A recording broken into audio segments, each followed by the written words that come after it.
مثلا من دیروز در تلویزیون بلست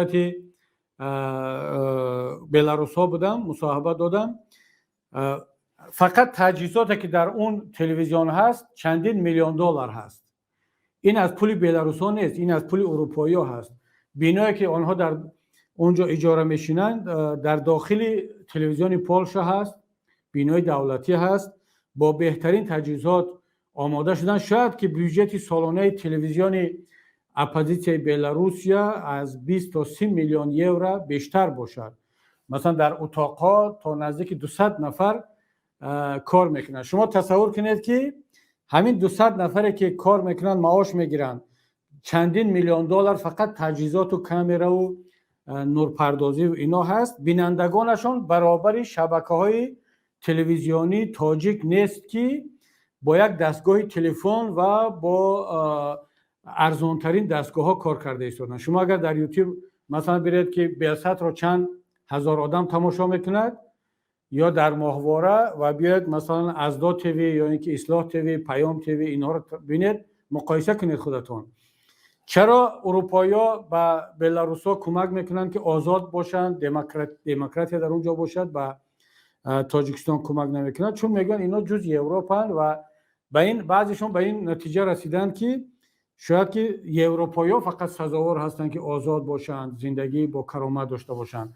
آسیایی‌ها هنوز به این درجه نرسیدن و تا این حد مبارزه نبردن. اما ما باید تلاش خود را کنیم و اگر هیچ کس کمک نمیکند باید ملت خودش را کمک کند. شما این سوالی سوم دادید که درباره صندوق خیریه یا پیشنهاد کردید. من یک ملاحظه دارم در این باره دوستی عزیز. ما شاید صندوق خیریه تشکیل نکنیم، چون هر کجایی که مردم پول میدید و صندوق خیریه تشکیل کرده میشود، بعد آوازها و تهمت‌های زیاد میشود، سوال‌های زیاد میشود که این پول به کجا میرود، شاید این پول رو میدزدند، باز هم یک صندوق خیریه کردن از حساب زندانی ها و از حساب مثلا مردم، گفته خودشون پول کار میکنن. این گونه تهمت ها همیشه به اپوزیسیون کرده میشود. بهتر است که ما بیایم به یک پروژه های مشخص کمک کنیم. برای مثال حالا ماهواره هست، تلویزیون تاجیکی که در ماهواره هست، پیام تیوی و ازدا تیوی هم در اونجا پخش میشود.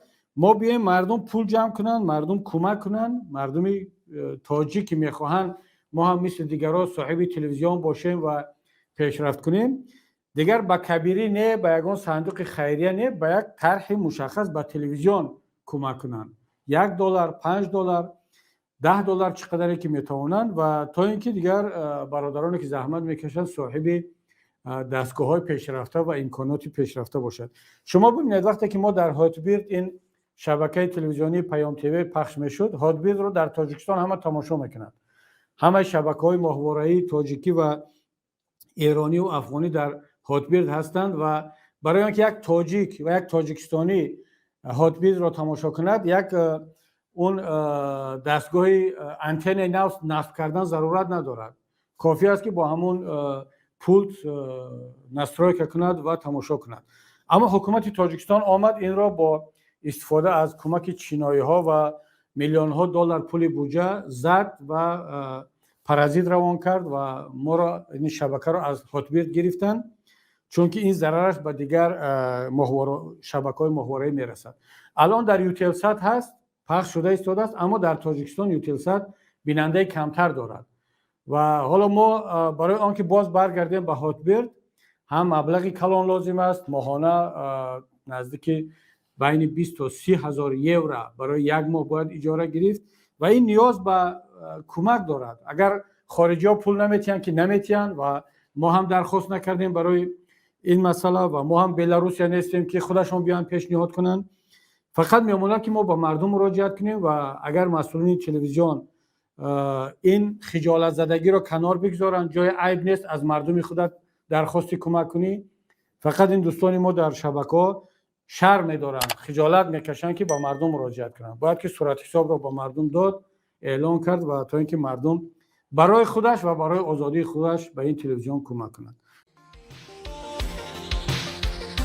سلام و درود به بینندگان شبکه ماهواره‌ای پیام تیوی.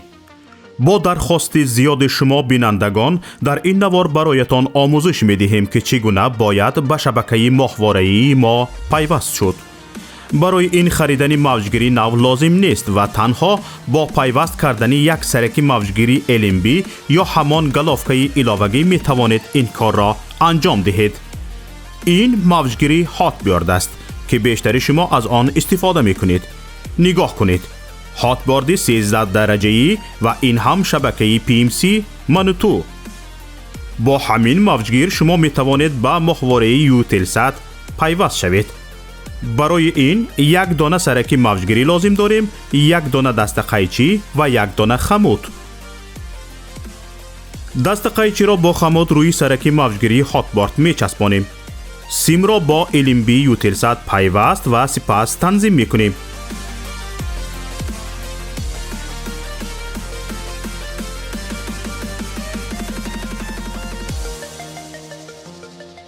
این هم ماهواره یوتلسات و این شبکه منوتو که در اولین مقام پیدا شد و حالا ما آن را تنظیم می کنیم.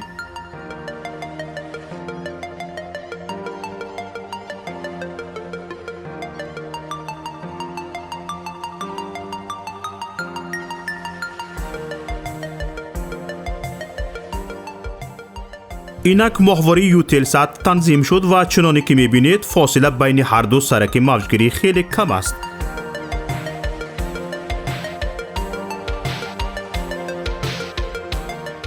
اکنون می توانید با جستجو در این ماهواره شبکه پیام تیوی را هم پیدا کنید. چنانی که مشاهده کردید زحمت زیاد صرف نشد و پیوستنش هم بسیار آسان است. اکنون که یاد گرفتید هر یک از شما می توانید از تجربه پیوستن به شبکه ما یک نوار ثبت نمایید و به ما ارسال کنید. بهترین نوار به جای این نوار ما همچون نوار آموزشی استفاده خواهد شد. ما می توانیم برای بی‌خطری صدای شما را عوض کنیم. با ما باشید و برنامه های پیام تیوی را پیگیری نمایید. نشانی ما در ماهواره یوتلسات. ماهواره یوتلسات 7B، موقعیت 7 درجه شرقی، فریکانس 11262، سرعت نشانی 27500، پولاریزاسیون HFEC 5:6.